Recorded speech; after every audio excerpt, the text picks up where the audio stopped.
여러분 아시는 대로 일어나라 빛을 발하라 이 말씀을 제가 10월 달쯤에 제 마음에 이제 이렇게 들어오고 그리고 그걸 계속해서 놓고 기도했습니다. 여러분 아신 대로 저는 이 교회 표를 굉장히 의미 있고 중요하게 생각합니다. 교회들마다 다 표가 있죠. 주보에도 내놓고.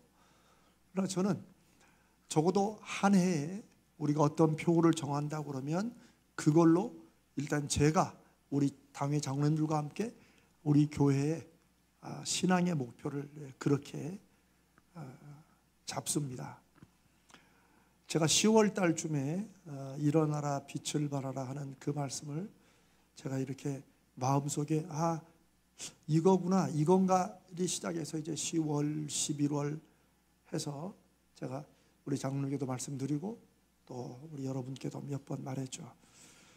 이제 송구 영신 예배 때도 그때는 제가 너무 흥분을 했던 것 같아요. 1월 이제 첫 주 요번 주일날부터 이제 월요일부터 해서 특별 새벽 기도회가 시작되죠.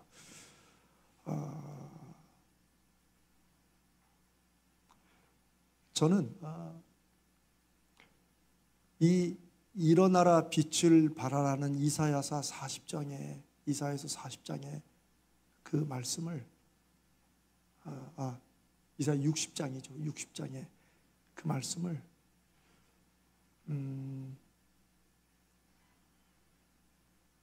어떻게 제가 설명을 할까요? 그냥 그 말씀만 붙들고 이렇게 해서 그 다음에 일어나는 이제 60장 1절, 2절, 3절부터 전체 장이 하나님께서 이사야를 통해서 주시는 말씀입니다. 이게 분위기가 에스겔서의 분위기하고 비슷해요.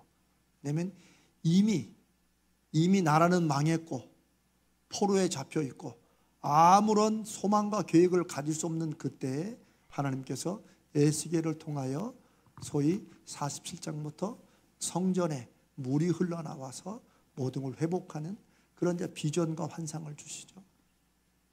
그게 제가 우리 가자제일교회에 제가 이제 목회를 시작하면서 제가 하나님 앞에 그 새벽기도 때 말씀을 나누고 이게 하나님께서 나를 이곳에 부르신 이유가 아닌가.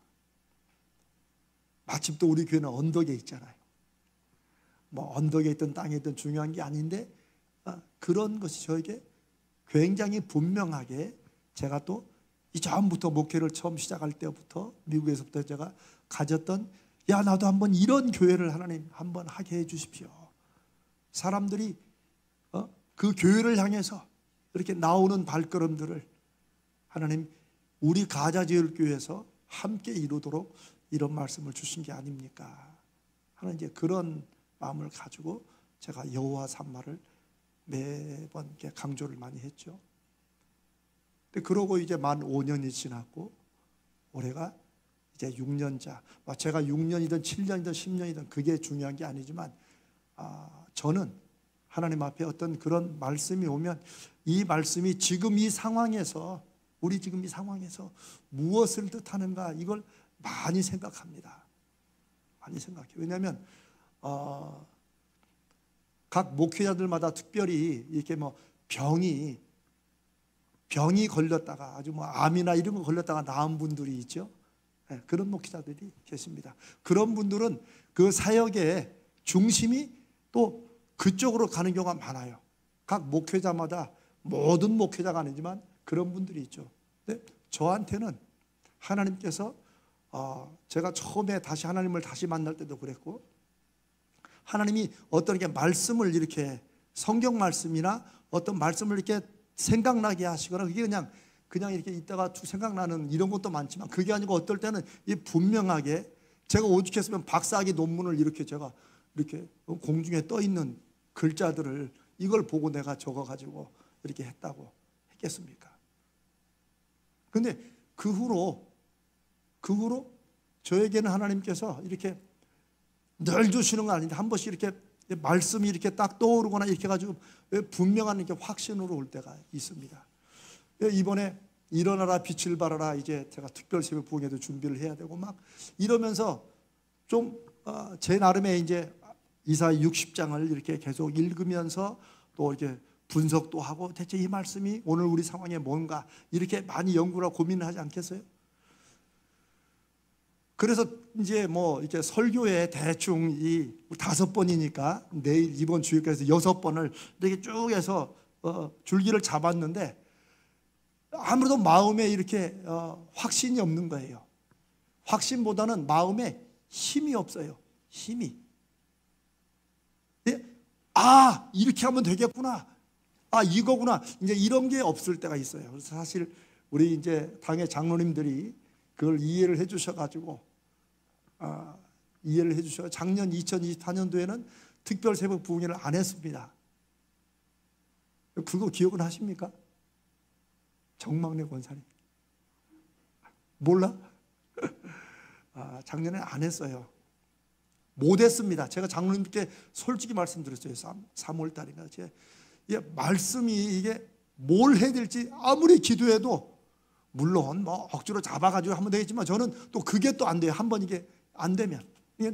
저는 하나님을 다시 만나고 목회를 하면서 이렇게 뭔가 말씀이 이렇게 딱 와서 그게 확신이 돼서, 물론 저에게 그런 확신이 온 거하고 여러분들이 그 말씀을 듣고 은혜를 받는 거하고 이게 꼭 연결되는 건 아닐 수도 있습니다. 그러나 저는 적어도 저에게 그 말씀에 대한 확신은 있어야 제가 전할 수 있고 또 그게 하나님께서 저를 특별하게 쓰시는 거라고 저는 그렇게 생각합니다. 그런데 12월 달에 이제 우리 김종진 목사님이 올해 내년도 그 말씀 묵상, 여러분 매일 성경 있죠? 그 책을 주시는데 이제 내년도에는 뭘 하나 하고 딱 보니까 여호수아서예요. 여호수아서인데 그래서 여호수아서를 이제 이렇게 쭉 해서 1장을 딱 보는데 제 마음에 확 와닿는 거예요. 물론 그 말씀이 누구나 다 읽어도 은혜롭고 좋을 수 있죠. 강하고 담대하라, 좌르나 우르나 치우치지 말아라, 이런 말씀들이 다 좋지만 여러분 아무리 누구에게나 다 은혜되는 말씀이라도 나에게 상황이 안 맞으면 좋은 말씀인데 하고 이렇게 넘어가잖아요. 여러분 우리가 이 여호수아서에 이 가나안 땅 들어가는 말씀을 특별 새벽 부흥회 했던 거 기억나십니까? 2021년도인가 2022년도인가 한번 했어요. 그 메뚜기 얘기하면서. 메뚜기. 왜 거기서 돌아서야 됐는가? 여호수아서를 강의한 건 아니지만 가나안 땅에 들어가는 말씀을 제가 하나님께 우리 이제 가자제일교회가 이제 새로운 목사가 왔으니 저도 개인적으로 우리 교회도 이제 광야 생활을 접고 이제 가나안 땅으로 새롭게 믿음에 이렇게 한 단계를 올리시는 게 아닌가 하는 그런 말씀이, 그런 확신이 저에게 들어서 그 새벽에 이렇게 했어요. 그러고 이제 지금 왔는데 제가 또 다시 그 주제를 뭐 잡으려고 생각한 것도 아닌데 여호수아서를 오래 하면서 딱 보니까 제 마음속에 일어나라 빛을 발하라, 이는 내 빛이 이르렀고 여호와의 영광이 내게 임하였음이라로 시작되는 그 말씀이, 그러면 우리가 소금과 빛이 되는 것인가, 이 어둠을 밝히는 것인가, 이렇게만 생각했는데 여호수아서를 제가 딱 읽으면서 혹시 하나님께서 구체적으로 제가 왜 여러분께 기도 제목에 올해 꼭 하고 싶은 거, 꼭 이루고 싶은 거, 제가 그걸 한두 개 쓰고 그 다음에 그것과 연결된 올해는 꼭 안 하려고 하는 거, 이걸 쓰라고 그랬잖아요. 그게 구체적인 목표를 잡아야 된다. 그냥 일어나라 빛을 발하라가 자칫하면 그냥 제가 이게 그동안 준비한 걸로 따지면 좀 굉장히 추상적인 것처럼 될 수 있어요. 왜냐하면 일어나서 빛을 발하는 게 어두운 세상이니까 우리가 도덕적으로도 우리가 바르게 살고 섬기며 살고 이웃을 향해 살고 뭐 이렇게 해서 5개 나누면 뭐 설교할 수 있습니다. 근데 저는 누구나 다 그 본문을 가지고 목사님들 설교할 수 있지만 저는 설교는 저는 그렇게 믿습니다. 하나님께서 그 교회에 그 목회자를 통해서 이게 담임 목사든지 아니면 새로운 강사가 왔든지 아니면 누구든지 하나님께서 그때에 맞는 말씀을 주신다는 저는 그런 기대를 가지고 있습니다. 그래서 저는 그 성도님들이 요즘에 뭐 유튜브도 많이 보고 뭐 많이 있잖아요. 이렇게 저는 그 교회에서 그 성도들에게는 그 교회 담임 목사를 통해서 하나님이 말씀도 주시고 은혜도 주신다고 저는 그렇게 믿습니다. 그 여러분들이 그걸 그렇게 받아들이시면 좋겠어요. 제가 받아들이시라고 강요는 못하지만 그렇게 하셔야 돼요. 그러니까 객관적으로 여러분 예전에 온누리 교회에서 한 20년 넘었어요. 온누리 교회에서 예전에 설교 대회 했던 거 기억하십니까? 한 번 딱 해서 설교 대회. 그때 전도사님들, 신학대관 전사님들을 중심으로 해서 한국교회 설교 대회를 했어요. 한번 온라인에 한번 찾아보세요. 있습니다. 설교 대회. 그래가지고 설교 대회를 해서 행사는 화려하게 끝났는데 그 다음에 이 온누리교회가 굉장히 많은 비판을 받았어요. 저도 엄청 비판했어요. 여러분 설교는 대회할 수 있는 게 아닙니다. 설교를 대회를 할 수 있겠어요? 설교 대회를 뭘로 하겠어요? 거기 앉아있는 분들이 또 심사위원 두고 그렇죠? 저분은 이 말씀을 기막히게 분석을 했네. 그러면 분석 점수 20점에서 18점. 야, 저분은 또 전달이 아주 기막히네.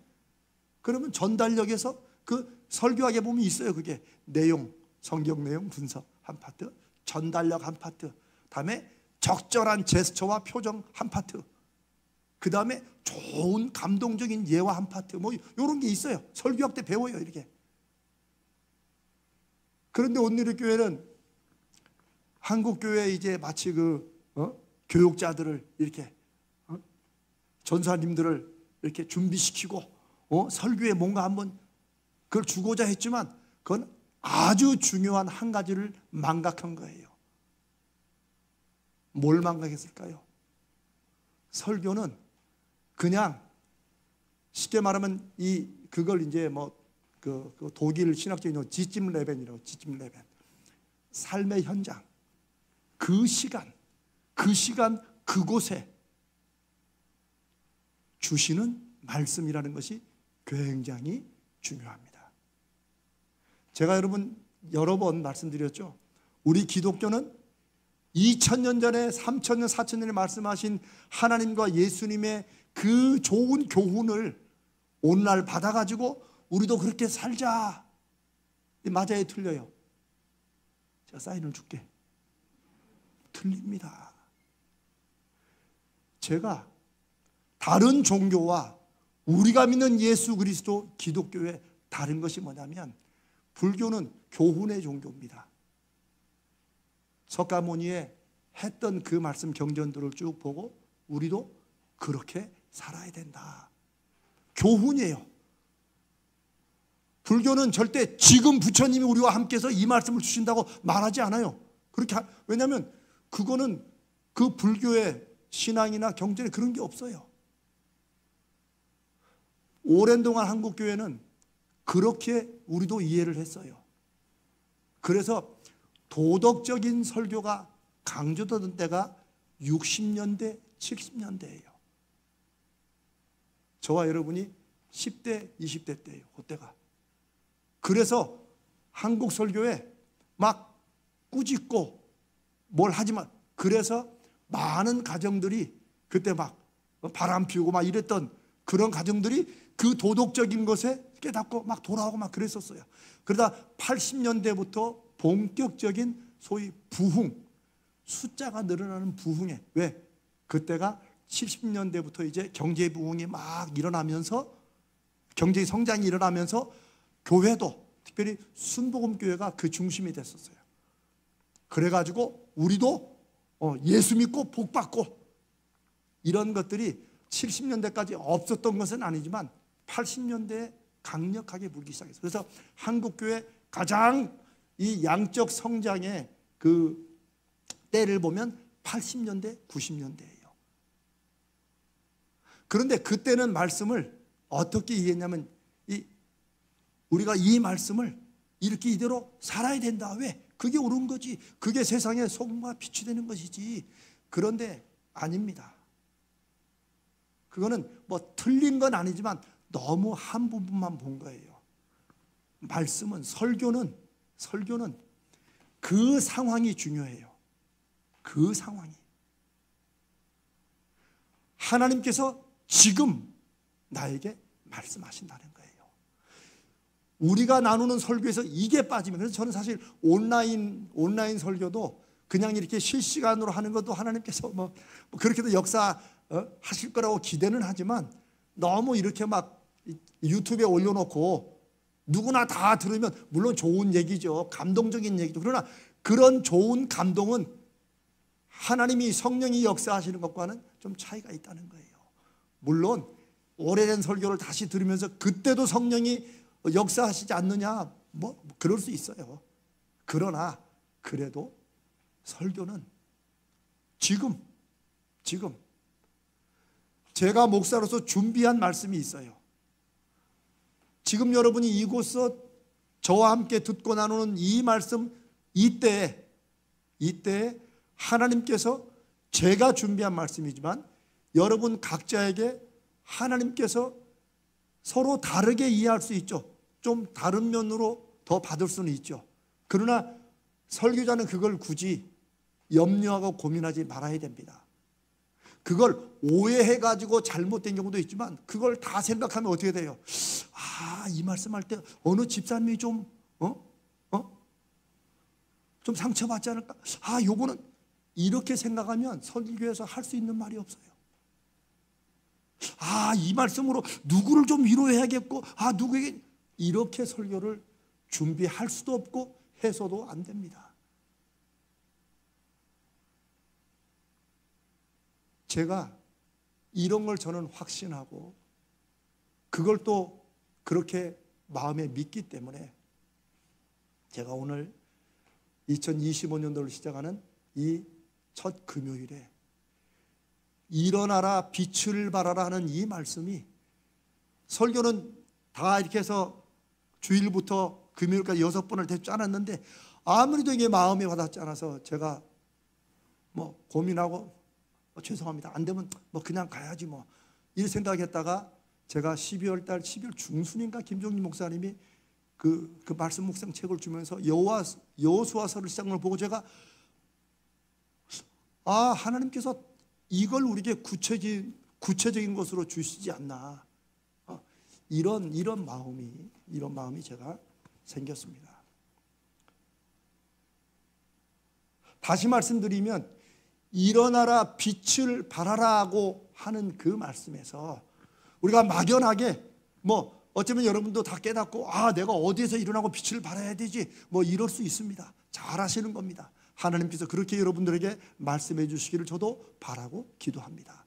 그런데 조금 더 구체적으로, 지금 여호수아서는 신명기와 여호수아서에, 물론 신명기 자체가 모세가 그 말씀을 한 것은 이제 가나안에 들어가기 직전이니까 그 연대가 차이가 크게 나진 않지만, 그래도 그냥 내용적으로 보면 신명기는 이 광야 생활, 저 요셉으로부터 이주해가지고 430년을 이집트에, 애굽의 노예로 살다가 하나님의 능력과 은혜로 탈출해가지고 하나님의 백성으로 드디어 인정받고, 그러나 그때만 해도 여전히 그들은 하나님의 백성이 된다는 게 뭔지 몰랐어요.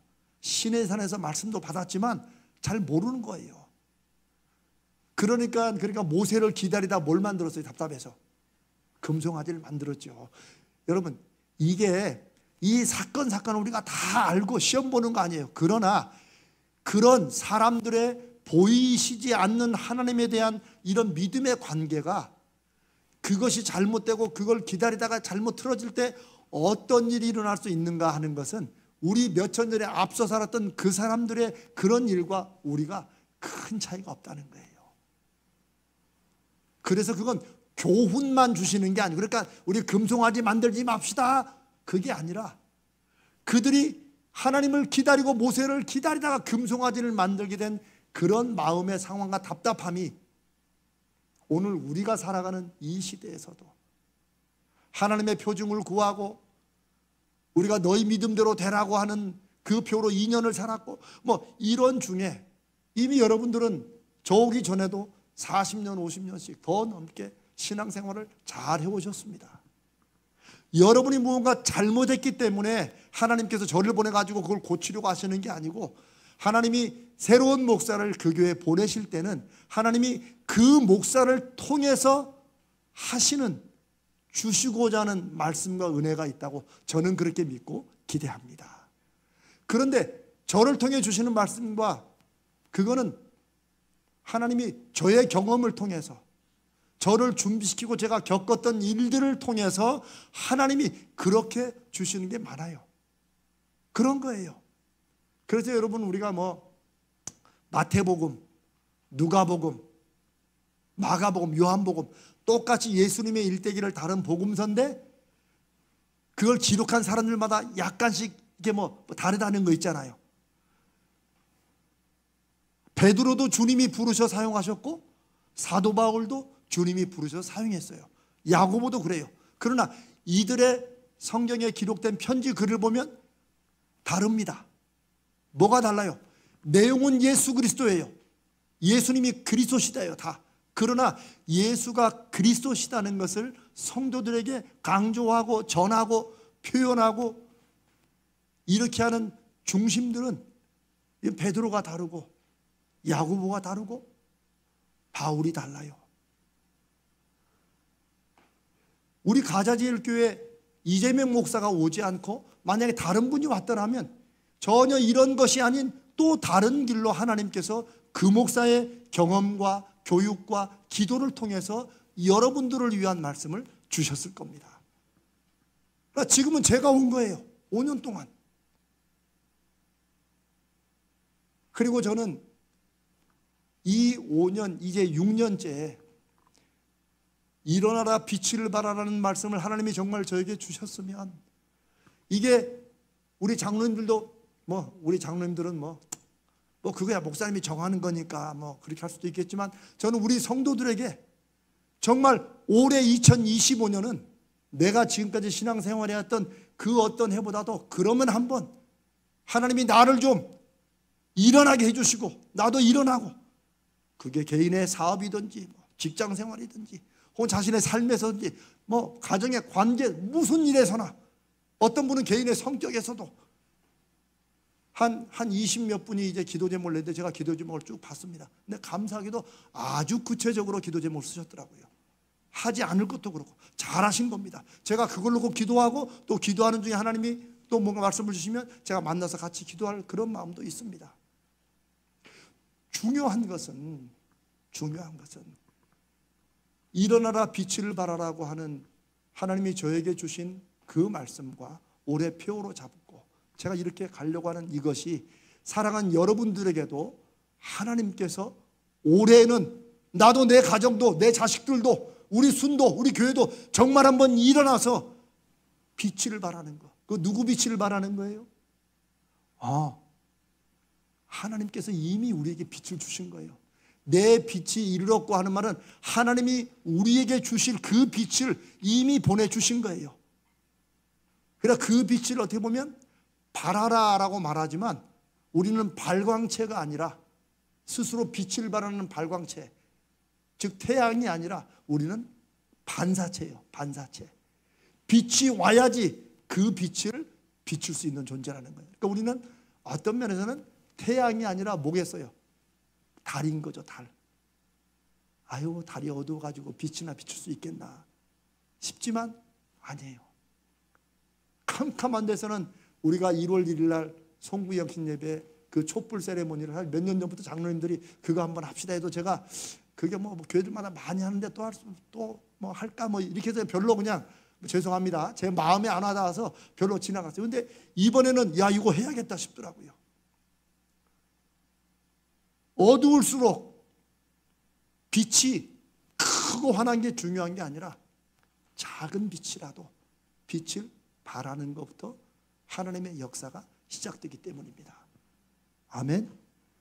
저는 그동안 여러분들의 신앙생활을 잘 해오셨고 가정에 아무런 문제가 있든 없든 문제가 있든 아니면 여러분이 간절히 바라는 뭔가가 있든 이제 표징을 구하는 그런 마음으로 하나님 앞에 한 해를 달려왔으면 올해에는 하나님께서 이미 우리에게 빛을 주셨다고 하니까 하나님, 그럼 내가 그 빛을 바라고 반사하는 것이 무엇인지, 그리고 제가 그걸 어디서 어떻게 될지를 이제 말씀을 통해서 나누고, 우리가 형편사정은 다 다를 수 있지만 여러분의 환경과 상황 속에서 그 말씀을 들으시고 정말 내가 올해는 여기에서 이 문제에서 이 일에서만큼은 내가 나를 일으키시고 나를 통해 하나님의 살아계심을 빛으로 증거하시는 그 하나님을 내가 한번 비춰봐야겠다.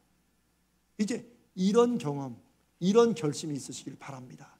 그런데 구체적으로 제가 여호수아서를 읽으면서 하나님이 이걸 통해서 하라는 것이구나라고 제가 깨닫게 된 것은, 여러분, 가나안이라는 게 뭐예요? 그것은 요즘에는 가나안 하면은 다 거꾸로 읽어서 안 나가로 해요. 안 나가. 그래서 가나안 성도라고 하면 벌써 한 20여 년 넘은 거예요. 가나안 성도가 뭐예요? 예수는 믿는데 교회 안 나가는 사람을 가나안 성도라고 그런대요. 아니, 그렇게 많이들 얘기를 해요. 그러나 사실 여러분, 가나안은 그게 아니죠. 가나안은 굉장히 성경에서 우리 성도들에게 하나님이 약속하신 땅, 우리가 비록 힘들고 어려운, 우리가 애굽에 살고 있든지 아니면 그 애굽에서는 벗어나 왔는데 여전히 하나님의 약속하신 그 일, 그 땅, 그 목적, 그 열매를 이루지는 못하고 여전히 광야에 있든지, 우리 인생의 어느 단계에 있든지 예수 믿는 사람들은 자신만의 가나안을 목표로, 목적으로 사모하는 소원으로 저는 가지고 있어야 된다고 확신합니다. 여러분, 안 믿는 사람들은, 성경 모르는 사람들은 자기 인생에 꼭 이루고 싶은 목표, 이거 하나는 그냥 벽에 붙여놓고 막 그렇게 해서 해나가요. 그러나 예수 믿는 우리는 어떤 면에서는 하나님이 다 알아서 하시니까 믿음이 좋아서 그런지 별로 그런 거에 관심을 안 두고 살아요. 그러나 적어도 올해만큼은 이제 우리가 교회적으로 우리가 함께 하나님의 가나안 땅을 이제 들어가야 된다. 그러면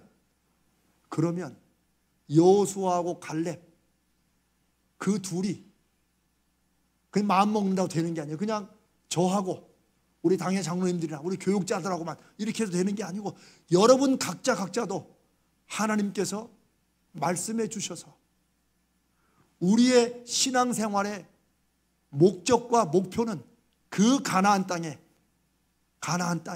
그 가나안에 성취를 이루고 그 가나안 땅에 들어감으로 말미암아 하나님께서 우리에게 약속하신 것을 맛보고 누리는 그런 것이 있어야 된다라고 하는 것입니다.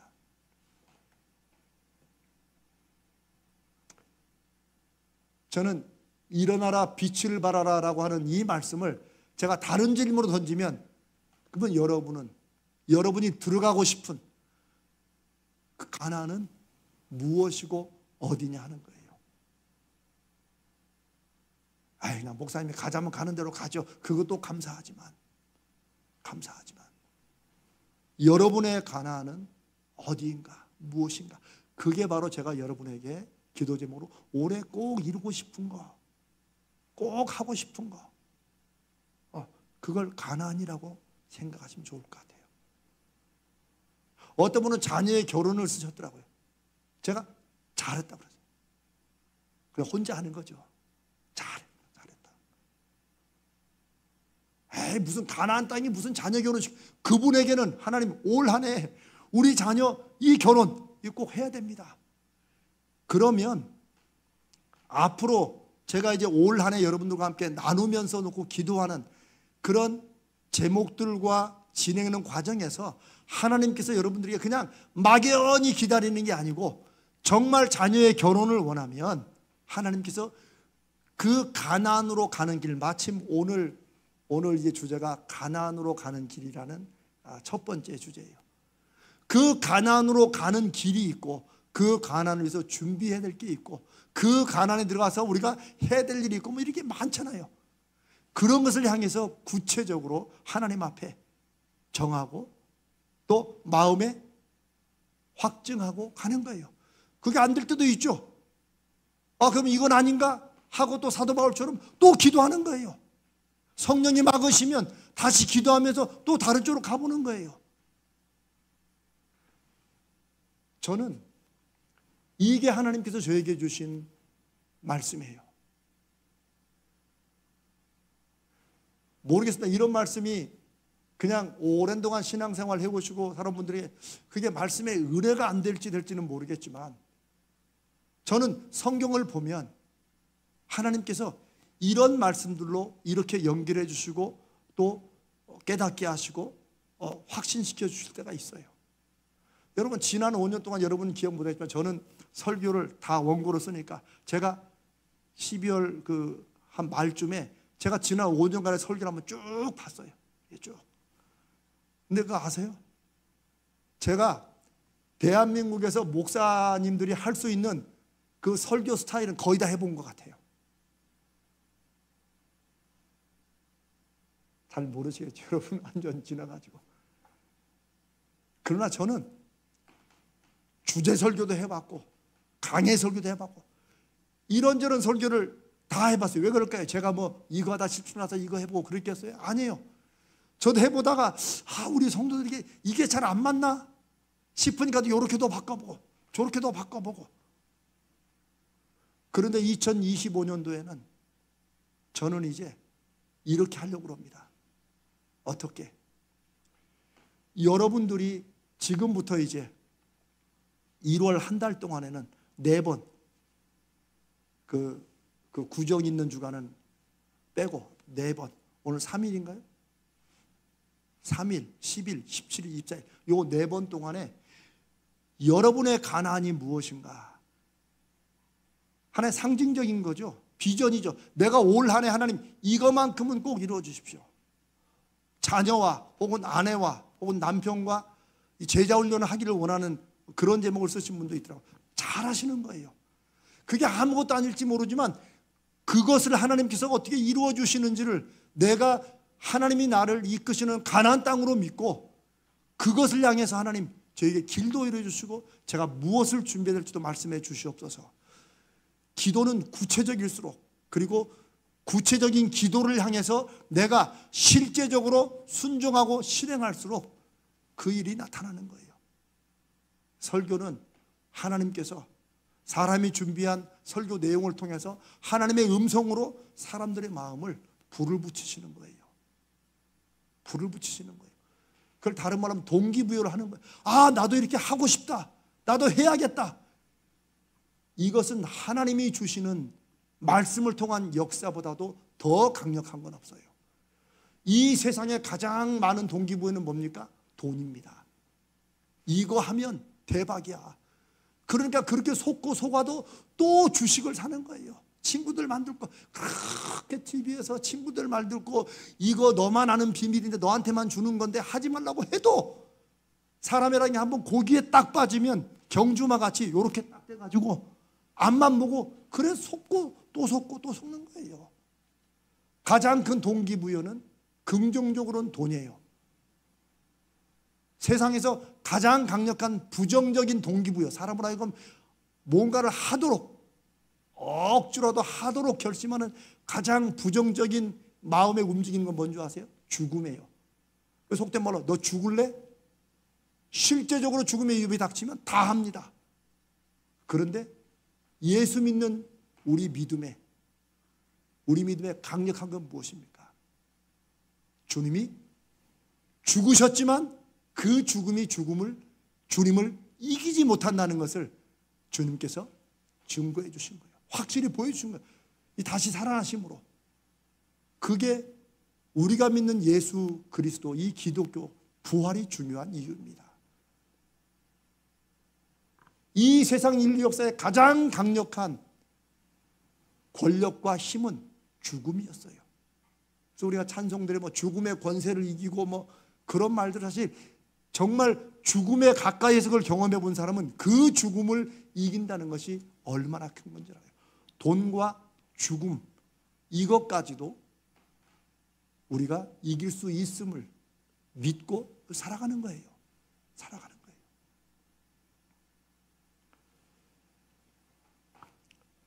사랑하는 여러분,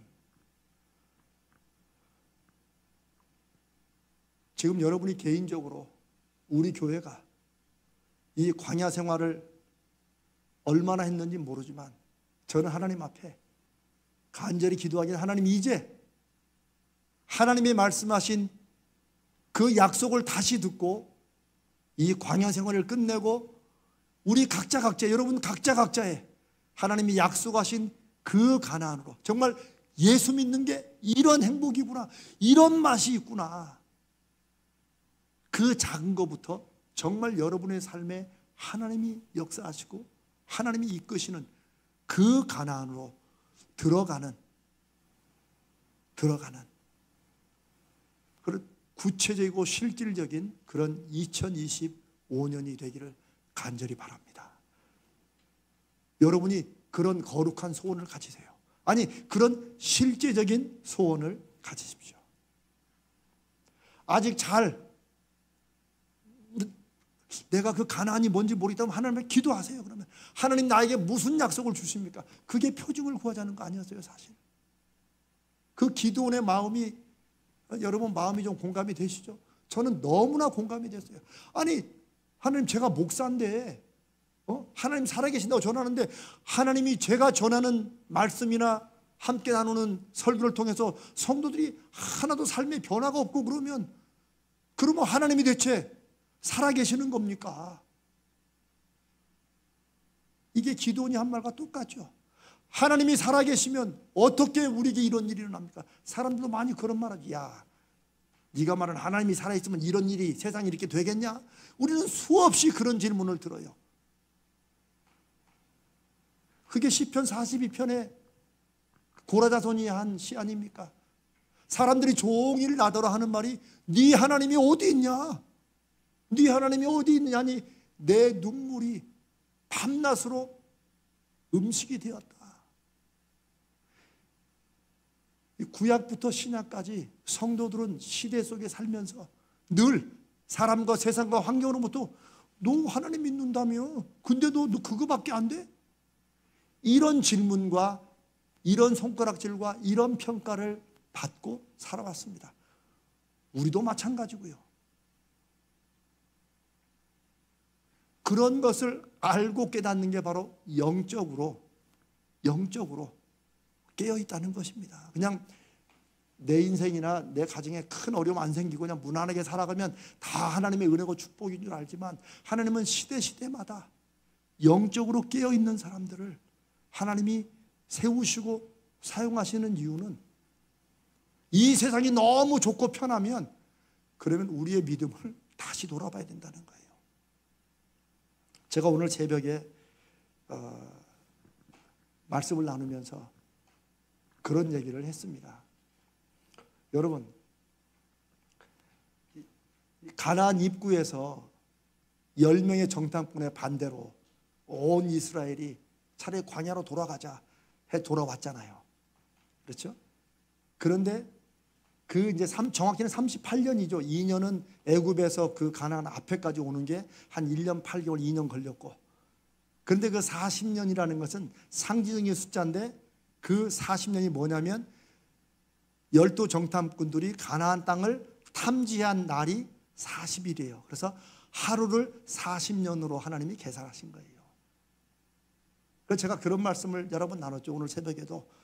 여러분, 광야로 다시 돌아간 것은 하나님이 이스라엘 백성에 주신 벌이 아닙니다. 한편으로 벌이긴 하죠. 그러나 하나님의 벌은 그들을 정말 광야에 살게 하시면 한 번에 다 죽이시는 것이지, 그건 아닙니다. 그들은 광야에서 어떻게 살았어요? 그냥 자기 수명대로 사는 거예요. 다 38년을. 하나님께서 한편으로는 기다리신 거예요. 그러나 또 한편으로는 뭐예요? 하나님이 심판하신 거예요. 우리는 하나님의 심판을 우리 다시 생각해 봐야 돼요. 하나님의 심판은 우리가 지금 잘 사는데 그걸 막고 막 괴로움을 주시는 이런 식으로만 심판을 생각하니까 사람들이 야, 하나님이 살아계시면 저 사람들이 저런 사람들이 저렇게 살겠냐, 그것만 얘기하지만 아닙니다. 성경에서 가장 무서운, 가장 두려운 하나님의 심판은 뭐예요? 내버려 두는 거예요. 살고 싶은 대로 내버려 두는 거예요. 그러면 안 믿는 사람은 좋다 그러겠죠. 좋다 그러겠죠. 그래서 사도 바울이 우리가 만약 그리스도 안에 바라는 것이 이 세상뿐이면, 즉 우리가 믿고 어쩌고 해도 이 세상으로 끝나는 것이면 우리는 이 세상에 놓다고 가장 불쌍한 사람이라는 거예요. 하나님의 심판, 가장 강력하고 두려운 심판이 내버려 두는 거라면 좋죠. 악한 사람들이야 뭐 자기들 하고 싶은 대로 하겠죠. 그러나 하나님이 그렇게 심판하시는 이유는 뭐예요? 이 세상으로 모든 게 다 끝나는 게 아니라는 거예요. 예수님도 이 세상을 주관하는 자들, 이 세상에서 목숨을 빼앗는 자들을 두려워하지 말고 이 세상과 그 다음 오는 세상, 이 세상과 이후의 세상에 주관하시고 목숨을 빼앗을 수 있는 그 하나님을 두려워하라고 예수님이 말씀하신 이유도 바로 거기에 있어요. 광야에서 사는 동안 하나님의 심판은 뭐예요? 그들이 하나님의 백성임에도 불구하고 자기들이 생각하는 대로 메뚜기처럼 이곳저곳을 뛰어다니면서 그냥 그렇게 살다가 죽는 거예요. 그게 하나님의 심판이에요. 우리는 다 나름대로 우리의 성격도 있고 성향도 있고 또 경험을 통해서 굳어진 우리의 습관들도 있습니다. 저는 이런 쪽도 제가 공부를 많이 했어요. 그래서 전에 이 애니어그램이라는 것도 했죠. 왜냐하면 사람은 많은 경우에 거의 대부분 자기 생각한 대로 살고 그 생각이라는 것도 새로운 게 아니고 자기가 경험을 통해서 나름대로 무의식 중에 확신하고 오래 했던 대로 살아간다는 거예요. 그것을 깨고 벗어나게 하신 분이 바로 예수님이세요. 예수님이 그것 때문에 오신 거예요. 이스라엘이 수천 년간 나름대로 하나님 잘 믿는 하나님의 백성들이고 선민이라고 자랑했지만 예수님은 그렇게 믿으니까 하나님의 백성이 아니라고 완전히 세상을 뒤집는 말씀을 하신 것이죠. 저는 우리가 가나안 땅으로 들어가야 된다 하는 이 말이 저와 여러분의 2025년도에 일어나 빛을 발하자는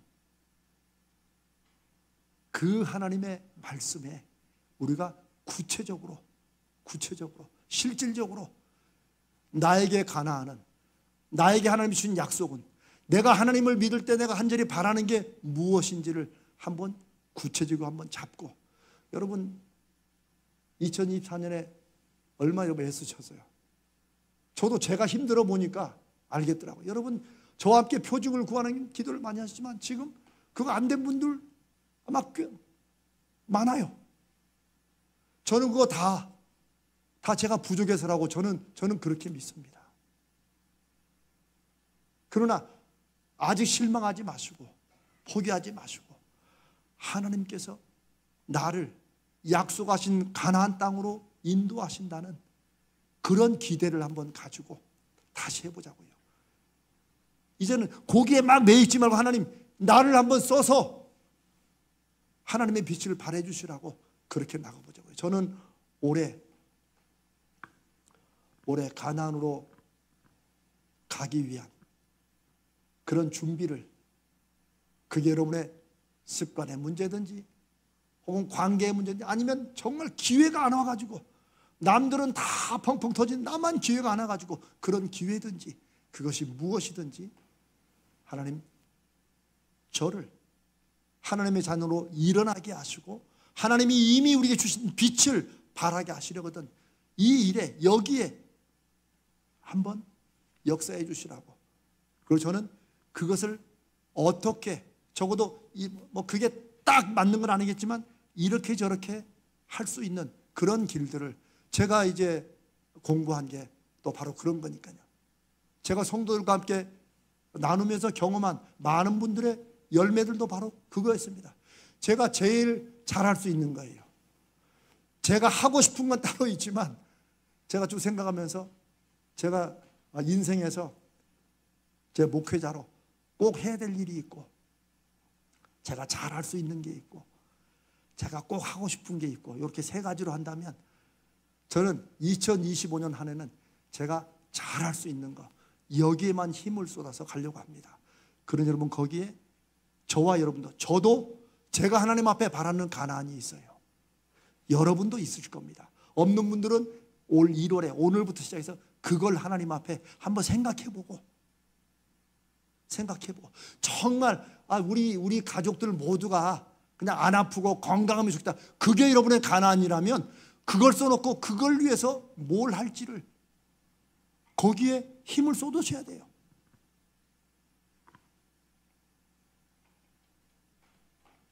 제가 김 목사님, 우리 그 프랑카드 새로 준비한 거 옵니까? 내일 옵니까?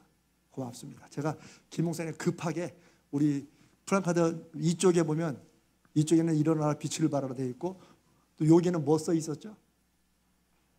더 기도하고 더 순종하고 더 간증하고 써 있는데, 제가 수요일 날 그 1월 1일이잖아요. 그 누워 있다가 제가 어디선가 읽었던 건데 뭐 성경 말씀만, 그러나 너무나도 기막힌 게 제 마음속에 딱 들어와 제가 빨리 그걸 다시 적어놓고, 뭐 그게 어디서 왔는지 뭐 인터넷 찾아보니까 별봉대 다 있더라고요. 근데 뭐 그게 중요한 게 아니고, 야 요거 좋겠다 해서 제가 이 프랑카드를 바꾸라 그랬어요. 그래서 그게 뭐냐면, 서 있으면 땅이지만 그 다음에 뭘까요? 걸으면 길이 된다. 좀 별론가요? 저는 굉장히 좋다고 생각했는데, 그럼 가나안을 바라볼 수 있어요. 광야에서 저기 들어가면 좋겠다. 메뚜기처럼 요리조리 뛰어다니면서, 저는 예수 믿는 신앙, 지금 주님이 나와 함께 하시면서 세상 끝날까지 함께 하신다고 약속하신 주님이 함께 하시면서 우리 삶을 인도하시고 때로 말씀해 주시고 이끌어 주신다는, 이게 다른 종교와 다른 우리 기독교 신앙에 아주 중요한 것입니다.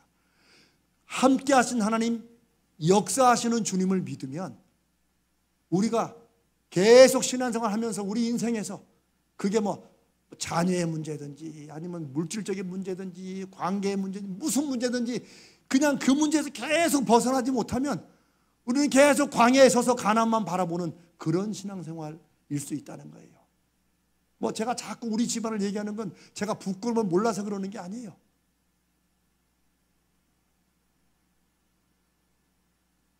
저희 아버님도 장로고 어머님도 권사였고 3대째 믿어도, 정말 제가 얼마 전에 말씀드린 어느 권사님이 통곡했던, 우리 교회 아니고 저쪽 교회 통곡했던 그 말 그대로, 세상에 며느리가, 근데 어머님 저는 어머님이 가는 천국은 안 가고 싶어요, 이런 말을 듣는, 물론 뭐 그 며느리 성격이 보통이 아니겠죠. 그러나 우리의 신앙생활이 우리 자녀들에게 말은 못하지만 그런 마음이라면 우리 하나님 앞에 통곡해야 되지 않겠습니까?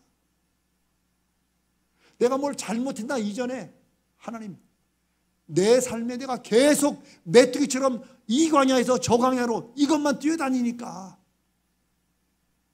하나님이 함께 하시고 살아계시는 역사가 그 광야에서는 물론 하나님의 최선을 공급하시죠. 그게 모세가 신명기에 한 말이에요. 너 지난 40년 동안 하나님께서 네 의복을, 이 입는 옷 다 떨어지도록 누더기처럼 만들지 않고 네 발이 부르트지 않도록 신발도 다 주셨다. 먹을 것도 주셨고. 그러나 여러분, 모세가 자신의 인생의 마지막 그 신명기 말씀할 때는 그냥 그것으로 만족해라가 아니에요. 새로운 세대에게 하나님이 그런 기본적인 것은 다 주신다는 거예요. 그러나 우리는 그것으로 만족할 그럴 사람들이 아니라는 거예요. 왜? 우리는 하나님의 백성이니까. 그러니까 이 광야에서 뛰어다니면서 우리는 뭘 준비하는 거예요? 저 가나안 땅에 들어갈 준비를 하라는 거예요. 그리고 그 하나님의 때를 기다리는 하나님이 이제 됐다 건너가라 라고 하면 이제 접고 그 가나안 땅으로 들어가야 되는 거죠.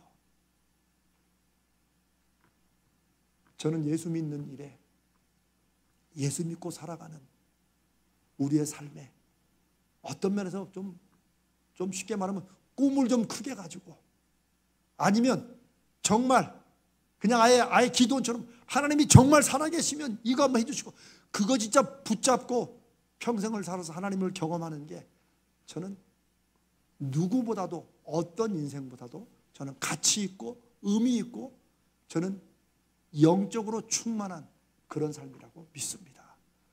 하나님은 저를 다시 목사로 부르신 게 이거를 지독하게 경험하게 하시고 제가 그랬잖아요. 제가 목사면서도 제가 설교했던 그 하나님이 내 삶에는 없는 그런 바닥을 제가 맛봤으니까요. 그래서 서 있으면 땅이지만 걸으면 길이 된다. 이걸 써놓고 밑에 그러니까 더 기도하고 더 순종하고 하나님의 역사하심을 더 나누고 간증하고 우리의 가나안 땅은 가만히 서서 주여 이루어 주시옵소서가 아니라 이제 우리가 직접 걸어 들어가야 된다는 거예요. 가나안 땅에 들어가서 할 일이 뭐예요? 전쟁입니다. 그래서 올해는 다 영적 전쟁을 한다고 그 할 각오를 좀 하시기 바랍니다. 내버려 두면 그 적들 안 건들면 그 사람들 우리 봐주니까 아무 일도 안 일어나겠지요. 이런 비슷한 말도 많죠. 아무 일도 안 하면 아무것도 안 일어난다. 사람들 많이 얘기하잖아요. 사람과 싸울 필요 없지만 영적으로 마귀와는 싸워야 된다는 거예요. 사탄이 우리 속이는 것을 우리가 알고 싸워야 된다는 거예요. 그 어떤 분이 하지 않을 일들에 그 몇 분이 그런 제목을 쓰셨더라고요. 감사하게도 마귀에게 더 이상 속지 않게 해주시옵소서. 그런 겁니다. 더 이상 부정적인 말 하지 않게 해주시옵소서. 그게 하지 않을 기도 제목에 여러분이 그걸 쓰셨더라고요. 왜냐하면 영적 전쟁이기 때문입니다. 저는 오늘 이 말씀으로 우리가 가나안으로 가는 이제 길목에 하나님이 이 목사를 부르셔가지고 5년을 준비하게 하셨고 이제 이 6년째 뭐 5년 6년이 중요한 건 아니지만 올해 드디어 이제 가나안 땅으로 이렇게 들어가는 또 들어가기 위해 준비하고 영적 전쟁을 어떻게 치르고 실제 여러분의 삶과 가정과 하는 일에서 하나님이 내가 앞서서 싸우신다고 약속하셨으니까 그 약속을 확인하고 경험하는 그런 한 해가 되시기를 주님의 이름으로 간절히 축복하고 또 기도합니다. 이제 우리 기도할까요?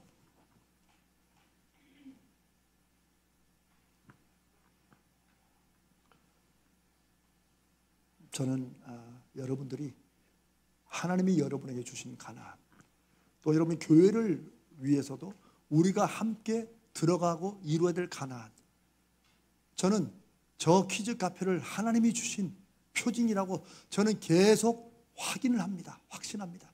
그래서 저는 지금 책을 쓰고 있어요. 하나님께서 이걸 통해서 뭘 할까 하는 그거보다도 저는 하나님이 하라고 하면 그냥 다 합니다. 그래서 여러분이 그걸 위해서 기도해 주시고 이 시간 기도할 때 2025년 적어도 정말 우리가 가나안 땅에 들어가고 발길을 내딛고 요단강이 갈라지고 그 다음에 전쟁을 싸워서 이기면 하나님이 우리를 통해서 하나님이 일하시는 일들을 더 분명히 보여주시라 믿습니다. 여러분 어떤 기도 제목이든지 하나님 앞에 올해는 우리가 가나안으로 들어간다. 내 신앙생활 이제 광야에서 빙빙 도는 거 이제 그만한다. 그런 마음으로. 그래서 제가 올해는 우리 제자훈련도 3기 마치면 4기는 다 가족들이 하자고 했어요. 자녀하고 하시던 아내하고 남편하고 누구하고 그렇게 해서 한번 다시 하나님이 우리에게 약속하신 그 가나안을 우리가 확인하고 경험하는 그런 해가 되기를 바랍니다.